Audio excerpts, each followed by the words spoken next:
Bonjour à tous et bienvenue sur Crypto Signal. Aujourd'hui on va parler de la SEC qui essaye d'enfoncer un clou de plus dans le cercueil de Binance, on va dire. Et puis on va parler bien entendu de la cassure de résistance actuelle, quelles peuvent être éventuellement les targets, on va dire, de ce pump. Est-ce qu'on en a déjà touché certaines? Et est-ce que la structure, on va dire, peut-elle passer haussière en time frame daily?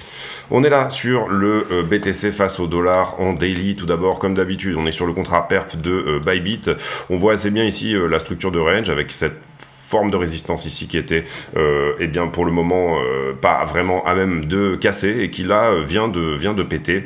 Je trouve qu'en ce moment on a un sentiment quand même relativement shorter. Maintenant on va voir, est-ce qu'il va être suffisant pour retourner le prix? Est-ce que le carnet d'ordre va réellement se retourner au short, ou alors est-ce que tout simplement eh bien on va traverser la zone de liquidité qui est celle-ci? Pour le moment en tout cas on peut établir qu'elle s'est réduite à pas grand chose, c'est-à-dire ceci. Ce qu'on peut voir sur le daily, c'est soit on est sur un nouveau fake out. Comprenez bien ici que on peut estimer que le range actuel, ces bornes, on va dire normales, elles se trouvent à peu près comme ceci, d'accord? On a ici pour moi une déviation en haut et on a une déviation en bas. Pour le moment, vous voyez qu'on a également cette trend ici qui vient de casser là. Hop. Est-ce qu'on peut estimer que ceci c'est un fake out juste pour venir prendre de la liquidité, peut-être dans cette poche-ci, ou alors est-ce qu'on peut estimer que ça va bouger plus haut tout simplement et aller chercher notre target long autour des 28,5 à minima. Ici vous voyez qu'on est également sur un point pivot, c'est-à-dire que si on arrive à péter pour le coup la deuxième trend, celle qui est ici là, et à ce moment-là, on pourra peut-être se dire que le prix est tout simplement en train d'aller aux 30 300 $, selon la technique des points pivots. Cela dit, je vous avais déjà mis en avant les fair value gap, les imbalances qui existent dans cette descente, et concrètement, on vient d'en prendre un ici. Excusez-moi, je nettoie un petit peu. On vient d'en prendre un qui était finalement dans cette mèche-là. On vient juste de prendre celui-ci, d'accord. Si jamais le prix, effectivement, vient chercher et pousse plus haut, peut-être qu'on peut être repoussé sur la trend qui est celle-ci. C'est-à-dire, en haut, finalement, se faire repousser par la structure daily, d'une certaine manière. Ça veut dire ici, marquer un échec de la daily à se retourner, en tout cas au moins sur ce mouvement. Après, on aura peut-être l'opportunité, tout simplement, en 4 heures, d'avoir quelque chose qui rebondit, mais peut-être revenir ici retester la zone du bas, ou alors on y va effectivement avec une grosse bougie bien puissante et puis on vient chercher tout simplement au-dessus. Ça nous signifierait ici que effectivement il y a de bonnes chances que la daily passe haussière. Attention à un éventuel bear flag ici, donc je vous inviterai peut-être ici à venir tracer la parallèle de celle qui est en bas, parce que ça pourrait très bien ici se retourner, effectivement venir passer sous la structure.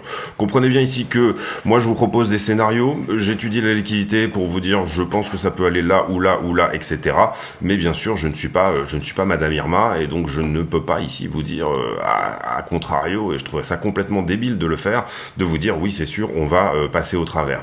Néanmoins pour le moment, ce que j'aurais tendance à dire moi c'est que on a quand même plus ou moins des bonnes chances ici de revenir visiter la trend supérieure, maintenant que effectivement on a cassé celle-ci. En général on dit souvent le premier breakout n'est pas le bon, et c'était celui-ci. Ici on a un joli rebond sur la trend et on repart, donc on peut estimer pour moi que celle-ci est désormais cassée. C'était une daily, donc on pourrait attendre qu'elle soit hard closée. Qu'est-ce que ça veut dire hard closée? Ça veut dire attendre la fin de la journée tout simplement, que effectivement on ait une ouverture clôture ici en dehors de cette trend. On l'avait sur deux bougies baissières ici. Un hard closing sur des bougies baissières est moins, on va dire, impressionnant qu'un hard closing, donc le fait de vraiment clôturer la trend sur une bougie haussière. Donc en l'occurrence, on va voir aujourd'hui si ça tient dans la journée au niveau du prix. Ce soir à 2h du matin, on aura déjà plus d'informations sur le fait que effectivement celle-ci est cassée. Pour moi, des très bonnes chances, si jamais elle casse, etc., quand même, de revenir tester le support potentiel qui est la verte ici, d'accord?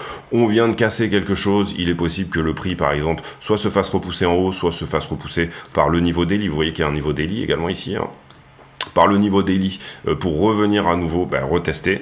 Ce qu'on peut dire en tout cas, c'est que pour casser la deuxième trend, celle qui est au-dessus, et c'est quelque chose que je dis souvent, on aura besoin à un moment donné d'avoir une forme de double bottom ou un niveau qui va venir tenir cette chose-là. Ce niveau qui va venir tenir cette chose-là, malheureusement, va nous créer aussi une poche de liquidité en dessous de ce niveau, d'accord? Et donc voilà, attention. En tout cas, des bonnes chances de venir retester ici le niveau d'entrée ici, le niveau de sortie, on va dire plutôt de cette résistance. Pour le moment, encore une fois, ça tient pas mal. On va voir ici ce que ça nous dit sur la 4 heures. Sur la 4 heures, vous voyez que on part de ce niveau justement là, 1 heure ici, qui était celui-ci, pour faire le bounce. Vous comprenez qu'on ne rebondit pas pardon, sur la trend, qui est celle-ci ici. Il nous faut un niveau pour rebondir. Et là, le niveau, c'était celui-ci en 1 heure. Personnellement, moi, ce week-end, j'ai beaucoup joué le range. Il y a très peu de volatilité en ce moment en week-end. Et finalement, au travers d'une analyse que j'avais faite un petit peu pour la vidéo privée sur le Discord, j'avais dit il y a quand même des bonnes chances qu'on traîne tout le week-end là-dedans, d'accord. Donc voilà, c'est un petit peu ce qu'on a fait, effectivement. Donc moi, ça m'a permis de prendre...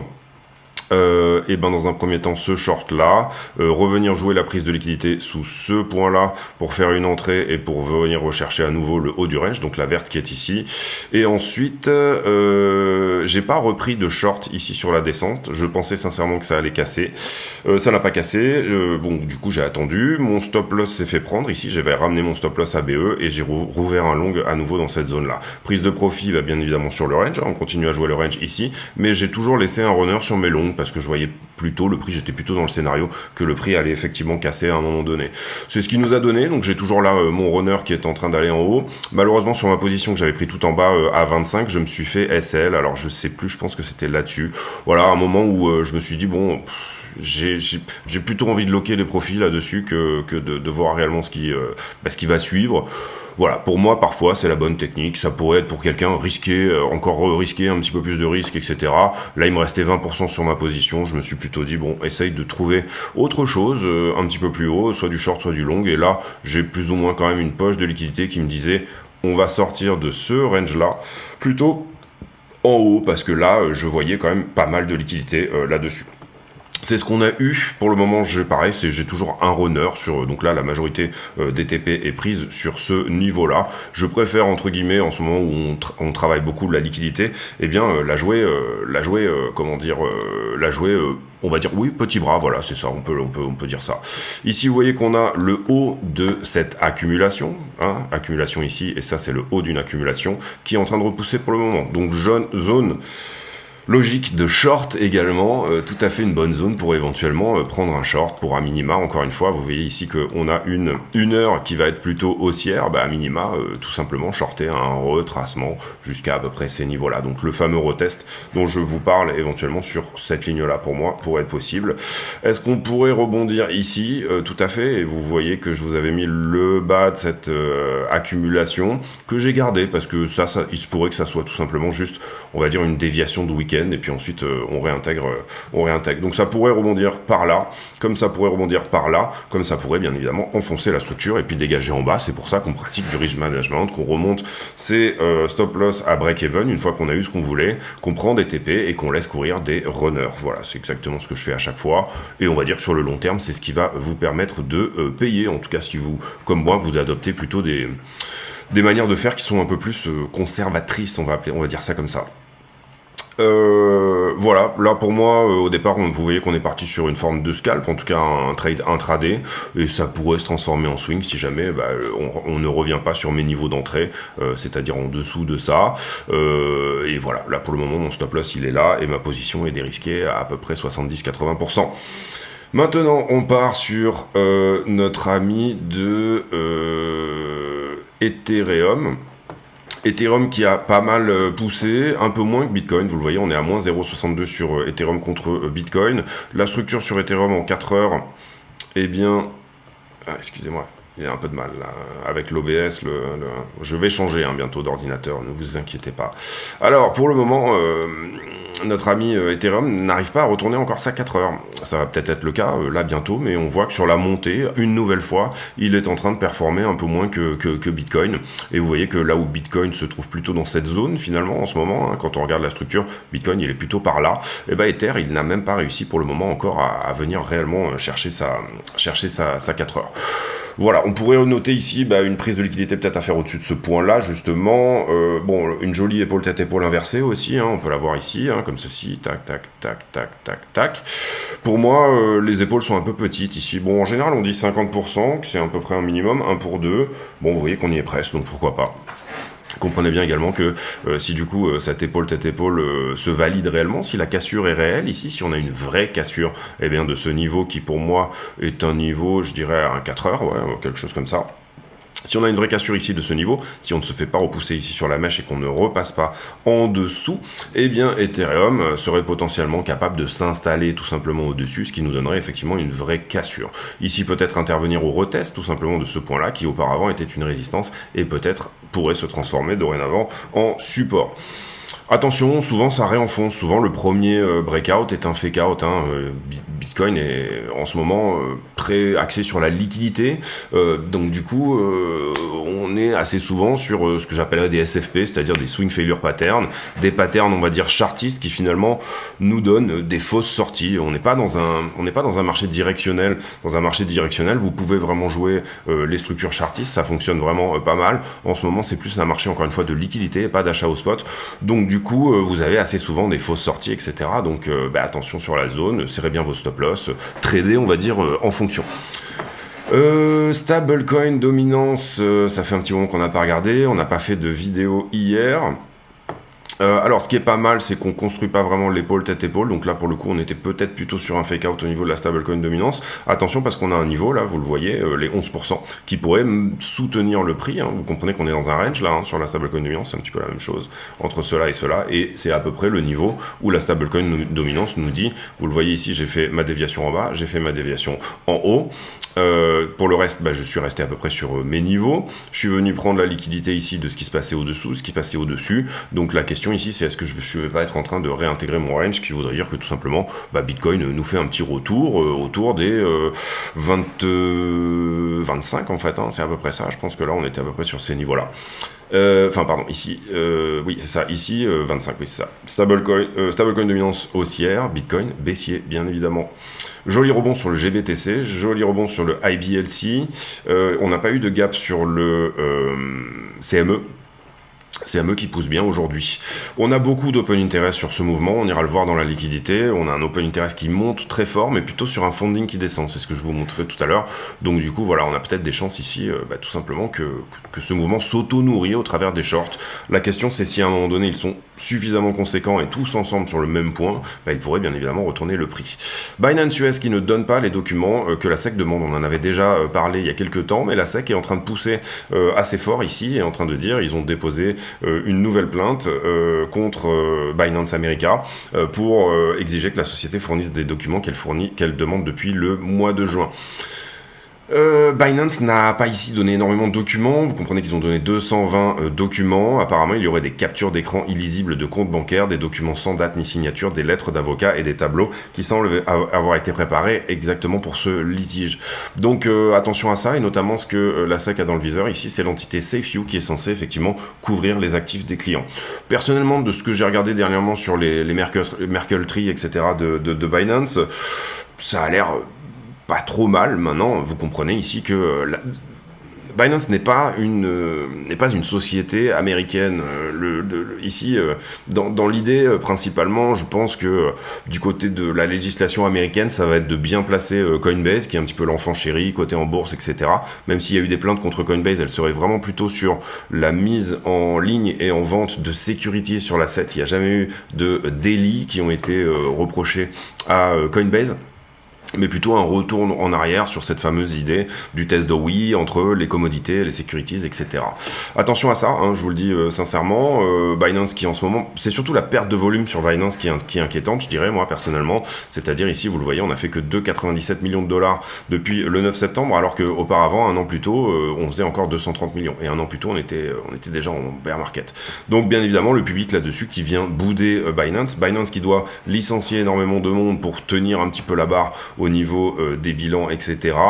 Je prendrai pas position ici, simplement chat échaudé craint l'eau froide. Moi personnellement j'ai tout retiré à part 2-3 petites bribes d'alt qui restaient dessus parce que je voudrais les vendre si jamais on fait un plus 100%. Ici c'est des recherches de chat, donc c'est des trucs qui peuvent en plus vraiment prendre 100% dans la journée, donc j'ai pas vraiment envie d'aller les foutre sur un ledger, etc. Je pourrais les envoyer sur un autre exchange, mais bon, vu les sommes en jeu, j'ai pas vraiment l'intention de le faire. Soft landing qui pourrait se prouver possible Donc soft landing, ça veut dire atterrissage d'une grosse période d'inflation et d'une réhausse des taux sans avoir une récession. Personnellement, je suis pas du tout dans cette idée-là. Je pense qu'il y aura une récession. Après, la question c'est est-ce qu'elle va être forte ou est-ce qu'elle va être tranquille. Ici, encore plus de crise du côté chinois qui vraisemblablement font peur du côté d'Evergrande, Country Garden, etc. Toutes ces choses-là. On ira voir après peut-être. On fera un petit point sur tout ce qui est stocks chinoises. Bitcoin qui fait un top après un death cross. Oui, il y a eu un death cross en weekly, je crois. Personnellement, je trade pas énormément tout ce qui est MA, death cross, etc. C'est pas quelque chose qui m'intéresse parce que ça lag un peu trop pour moi. On avait eu un bull cross il y a pas extrêmement longtemps. Là, on a eu un death cross. Souvent, on a un petit rallye. Une fois qu'il y a un death cross, il y a quelque chose qui se passe à l'inverse.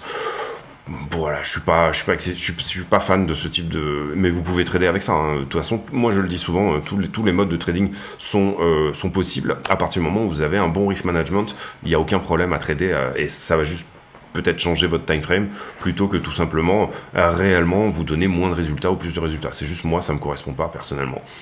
Voilà, peut-être plus des VWAP, des choses qui, on va dire, réagissent un peu plus vite, mais sur tout ce qui est EMA, je trade pas trop. Je regarde parfois le biais entre la EMA 21 et la EMA 9, mais voilà, c'est vraiment juste pour me donner le biais. Je trouve que là, si je devais suivre une moyenne mobile, personnellement, ça serait la moyenne mobile exponentielle 21. Bon, ça on va passer également. Ici, un influenceur à Hong Kong qui visiblement a été arrêté. Beaucoup de monde apparemment, 9 sénateurs qui seraient en train de suivre le crypto bill de Elizabeth Warren. Ici, bon, il y a des bonnes et des mauvaises choses dans ce crypto bill. Je dirais qu'il y a un peu des deux, vraiment. Voilà, là c'est plutôt pour éviter le money laundering. Et je crois que ça porte énormément aussi sur tout ce qui est stablecoin, si je me trompe pas. Bon, voilà, ici vous comprenez que c'est plutôt pour mieux taxer, etc. Encore une fois, je suis pas contre les taxes non plus. Voilà, c'est quelque chose, je pense, si on veut une adoption, il va falloir que, tout simplement, la crypto soit un moyen qui fonctionne avec le système des taxes. C'est normal de payer ces taxes. Et certes, vous devrez laisser de côté une partie de votre indépendance, mais pour amener à peut-être plus de sécurité et puis amener à plus d'adoption. Donc pour moi, je suis pas contre tout ça.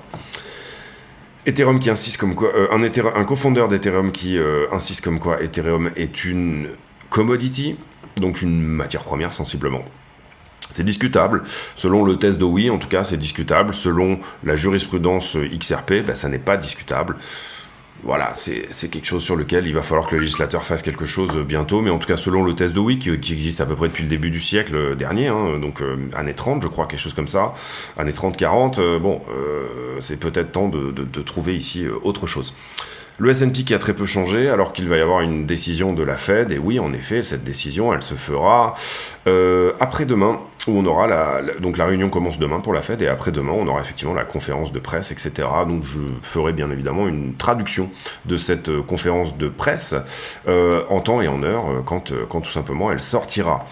Ce secteur produit plus de retours que Nvidia en ce moment, et en fait il s'agit du pétrole offshore, donc oui effectivement c'est un secteur plutôt porteur en ce moment. Personnellement moi sur tout ce que j'avais en énergie, j'ai pris profit en me disant qu'il y allait potentiellement encore une fois y avoir un joli pullback.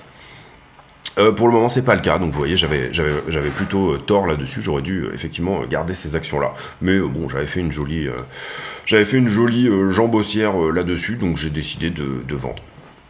100 millions de liquidés hier, donc plutôt une grosse journée de liquidation, avec à peu près 52 millions, donc quasiment, enfin un peu plus de la moitié, sur Bitcoin et Ethereum. On a un peu les mêmes coins que la semaine dernière, sincèrement, pas de nouveau ici dans le top 10 des liquidations. Le carnet d'ordre, vous voyez qu'on a eu un peu de momentum sur ce mouvement, puisqu'on est venu chercher pas mal d'ordre à la vente, vous le voyez ici, 112 Bitcoin, 62, 53, 115.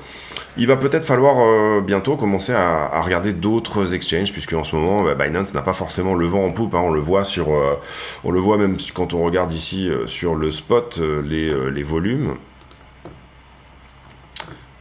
ici.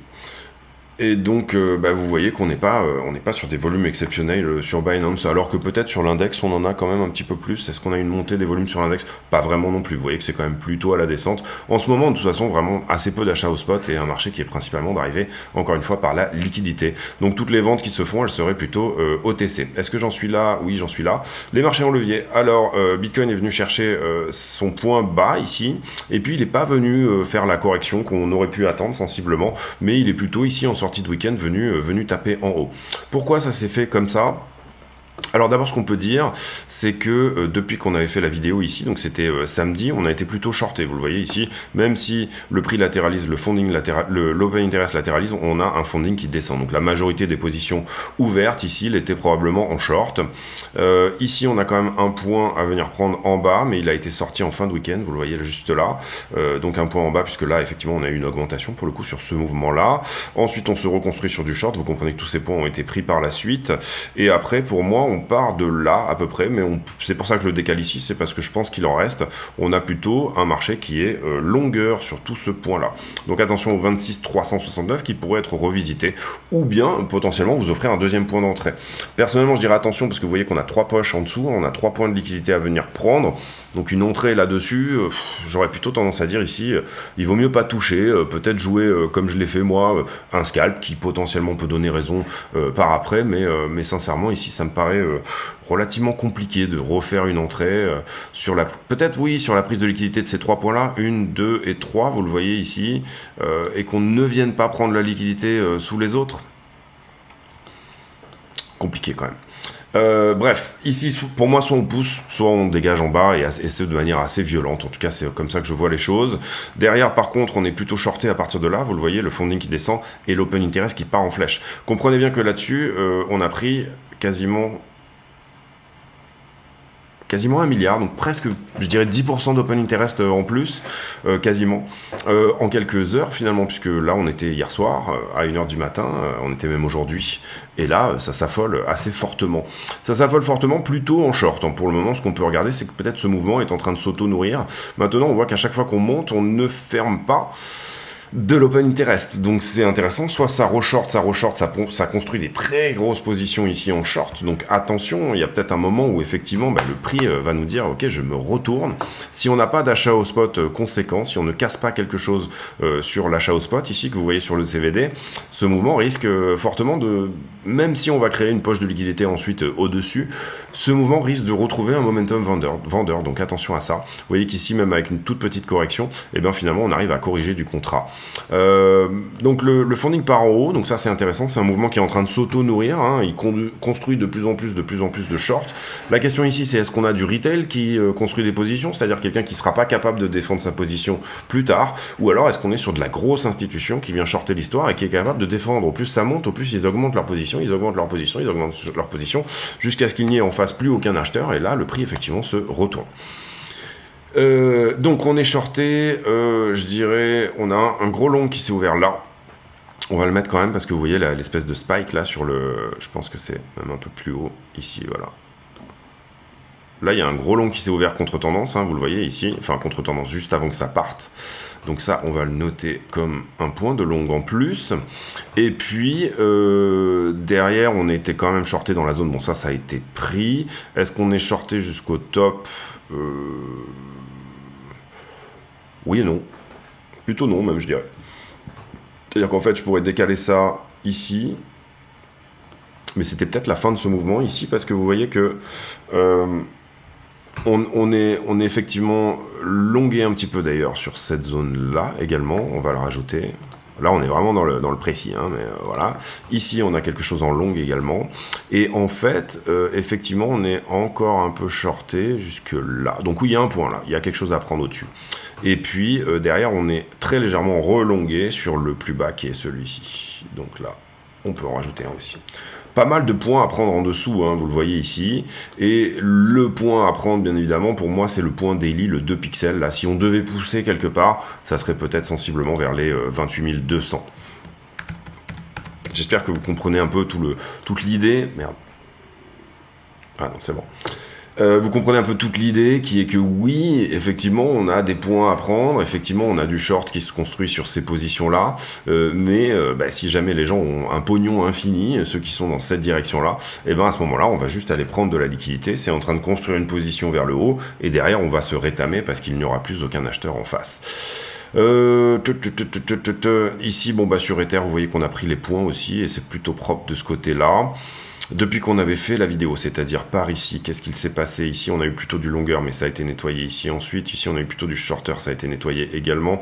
Ici, j'ai une hausse de l'open interest en longue, mais le niveau a été aussi nettoyé sur tout ce moment-là. Donc, shorter, longueur, pour moi, jusque-là, tout a été nettoyé.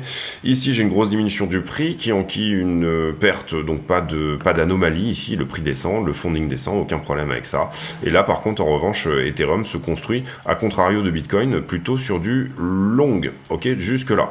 Donc en l'occurrence, ce qu'on peut dire sur Ether, c'est ça vient ici, et pour moi c'est un 2 pixels, oui, on le prend même vers le bas, c'est relativement propre, et derrière, je suis shorté à partir d'où? Je suis shorté à partir du top, vous voyez ici l'open interest qui descend. L'open interest qui descend, non, c'est normal, pardon, puisque le prix descend. Non, sur Ether, on peut pas vraiment établir de niveau à prendre en haut de ce mouvement. Donc à contrario de Bitcoin, on en a peut-être un petit peu là et un petit peu là, mais pour moi ils ont été nettoyés également ici.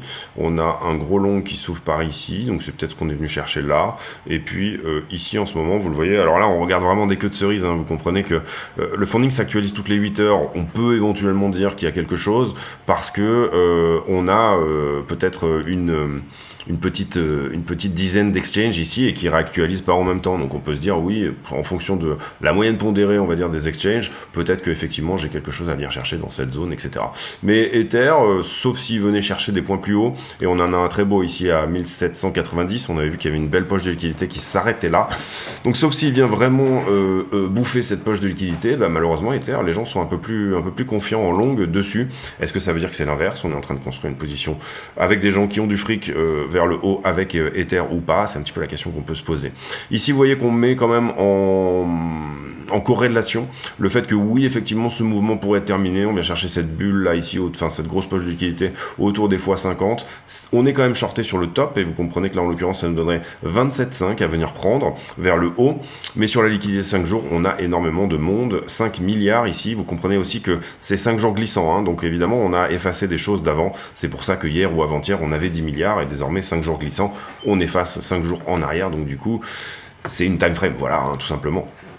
On regarde une time frame. Sur Ethereum, même chose vers le haut, on pourrait prendre quelque chose en haut. La plupart des grosses positions sont sorties. On a des positions à venir chercher à 1645, en tout cas en termes de grosses bulles, vous les voyez, elles sont là. Et puis bien évidemment, on pourrait retracer tout le mouvement pour éventuellement venir récupérer la liquidité qui s'est construite depuis plus bas.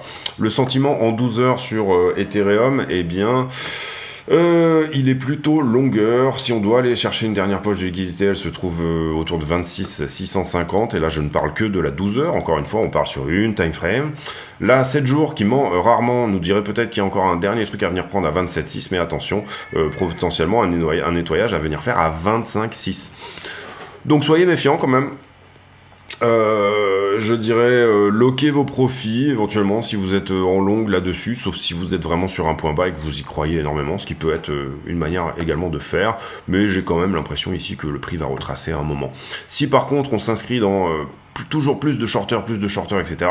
Si jamais au premier retracement vous voyez qu'un open interest se manifeste en short, on pourrait être sur quelque chose où les gens tentent de shorter à la première correction, et ça du coup ça vous emmène vers un mouvement qui s'auto-nourrit, qui continue à aller chercher un canal haussier comme ça un peu faiblard, encore que là ça a bien poussé, Vous voyez qu'on a traversé ici une poche de liquidité, donc qu'est-ce que ça veut dire?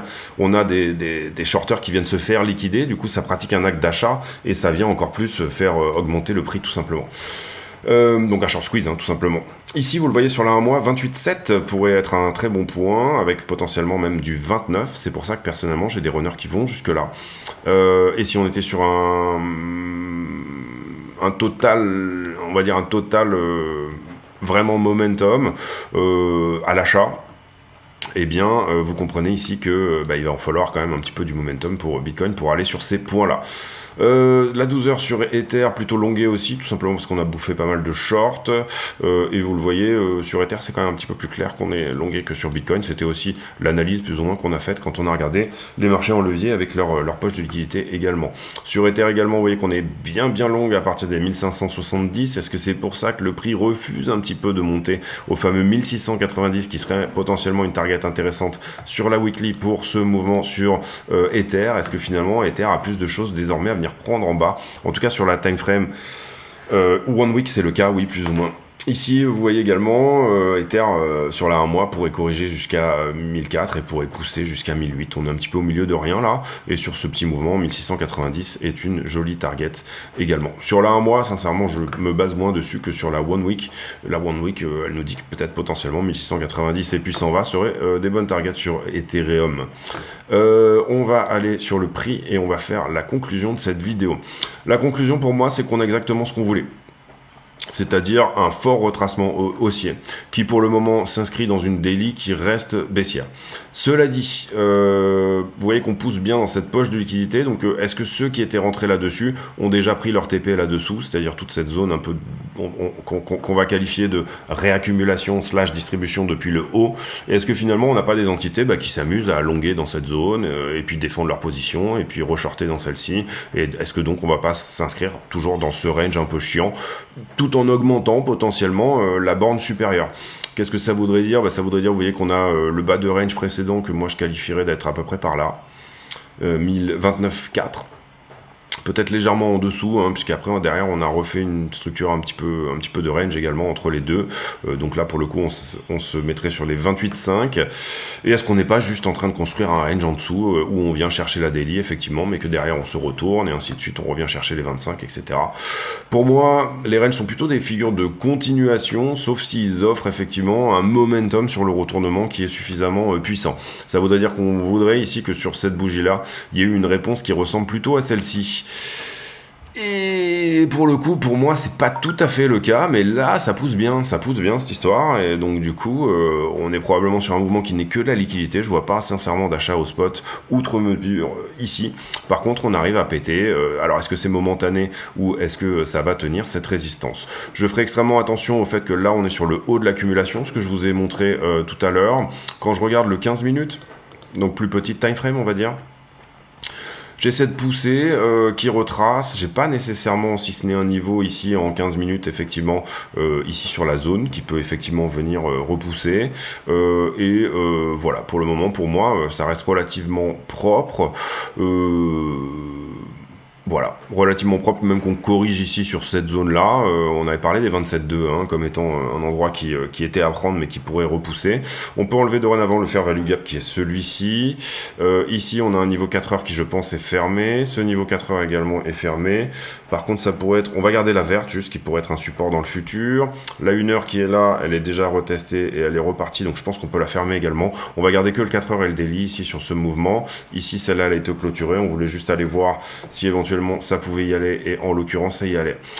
Donc pour moi, je dirais que le scénario privilégié, encore une fois, on n'est pas Madame Irma ici, mais on est le scénario privilégié, c'est encore un petit up pour moi, voilà. C'est venir chercher très légèrement au-dessus de ça.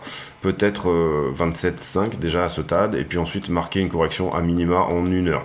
Ensuite, si ce niveau-là tient, celui-ci, donc là c'est vraiment du if then, si ce niveau-là tient, on a des bonnes chances de continuer la 1 heure comme ceci. Si ce niveau-là est perdu, et là on parle d'un niveau que sensiblement j'attribuerais à du 15 minutes, peut-être du 1 heure, si ce niveau-là est perdu, pour moi ça veut dire qu'on revient tout en bas ici, c'est-à-dire peut-être les 23,2, en tout cas à minima, venir chercher tous les stops longueurs qui sont sur cette zone-là. On a eu un très joli canal ici, vraiment, c'était un très beau canal. Beaucoup de stops longueurs ici sur cette zone, donc là, on pourrait décaler par le bas. Ce qui me fait me dire que ça pourrait pousser plus haut, sincèrement, c'est toute cette construction d'open interest. Vous voyez qu'on a pris 10% d'open interest en plus, et c'est beaucoup, sur la cassure, et que le fait que cette construction-là se fasse plutôt sur du short, puisque ce qu'on peut voir, c'est que le contexte, malgré la hausse, le contexte est potentiellement, et je parle ici que pour Bitcoin, Le contexte est potentiellement en train d'être shorter, d'être baissier. Vous le voyez ici, augmentation, pourtant le prix augmente et j'ai un funding qui descend. On pourrait voir sur quels exchanges c'est le cas, etc. Et la question qu'il faut se poser à ce stade, c'est bien sûr d'abord, est-ce qu'on a cassé quelque chose sur la demande au spot ? Alors, si on devait ici se dire que ne serait-ce qu'en 5 minutes, on fasse une trend, par exemple, quelque chose qui nous dise, ok, le CVD, en fait, il avait une trend qui était comme ça, et on est peut-être au début de quelque chose, je dirais même plutôt comme ceci. Et là, ce petit push peut peut-être nous dire qu'on est sur quelque chose, donc bien regarder ici si on n'a pas un push supplémentaire derrière, c'est-à-dire si on a un rebond sur le CVD, sur la trend ici que vous le voyez ici, j'ai pris 1, 2, 3, 4 tops. Ici, on vient casser au-dessus. Là, on regarde du 5 minutes, hein, donc comprenez bien que pour le moment, c'est pas un niveau folichon. Si je me mets en daily, vous allez voir qu'on est littéralement baissier sur le CVD et qu'on n'est même pas au contact. Vous le voyez, ça c'est la trend daily pour le CVD. On n'est même pas au contact ou quoi que ce soit d'un nouveau bull market, on va appeler ça comme ça, au spot. Donc revenons sur le 5 minutes. Là où c'est intéressant aussi, et ça j'en avais parlé, je crois, sur le Discord. On va peut-être se mettre sur ici. C'est que on a tenu. Alors, excusez-moi, ça, on va essayer de faire ça un peu plus. On a tenu en gros le niveau où on acceptait du releveraging sur la période. C'est-à-dire que là, on avait trop de levier, etc. Et puis là, vous voyez, dès qu'on touche le niveau, on est en train d'accepter plus 1 milliard direct, 700 millions de levier, sans que ça corrige. Le sentiment est plutôt shorter. Je trouve ça relativement même presque étonnant, mais si ça continue à se construire comme ça, on peut tout simplement faire un short squeeze, continuer un short squeeze vers le haut. Il faudra voir ici si le sentiment n'est pas en ce moment en train de switcher. Donc voilà pour moi la conclusion. Malheureusement, ça vous dit pas exactement où on pourrait aller. Période assez indécise, hein, puisqu'on trade ici de la liquidité.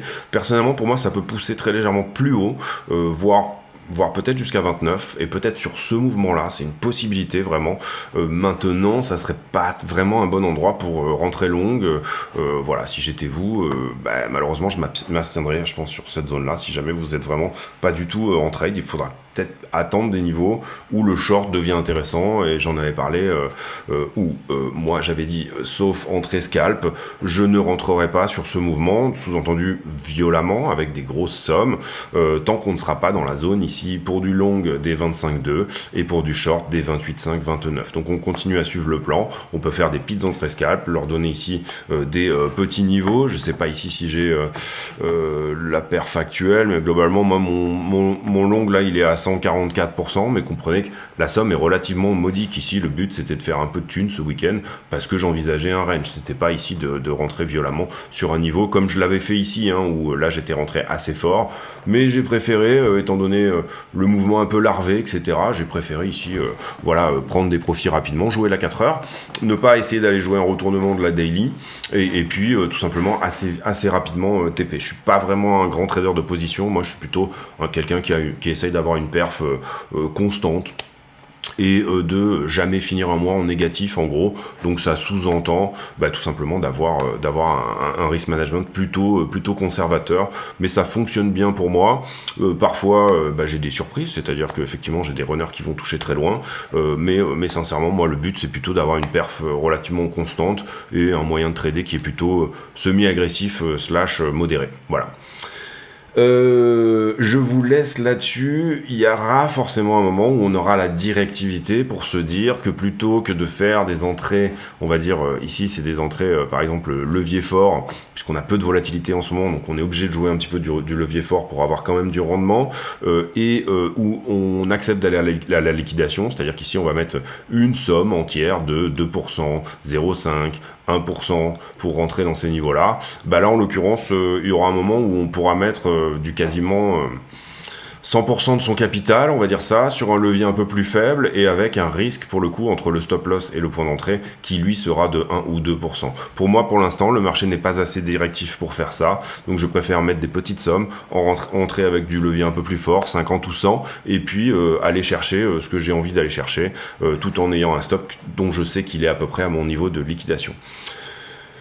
À vous de trouver votre style, en fait. Il y a vraiment pas de... Moi, je vous explique un peu ma manière, c'est ce que je fais également, et je le dis beaucoup sur les vidéos privées, encore une fois, qui sont sur le Discord, donc pour les vidéos spécifiques affiliées. Sincèrement, c'est votre manière et votre style de trading, vous devez le trouver, l'évoquer, et pour moi, vous aurez plus de style de trading dans le risk management que même dans le système de trading. Le système de trading est quelque chose qui est censé avoir raison une fois sur deux à minima. Voilà, c'est ça que vous recherchez déjà dans votre système de trading.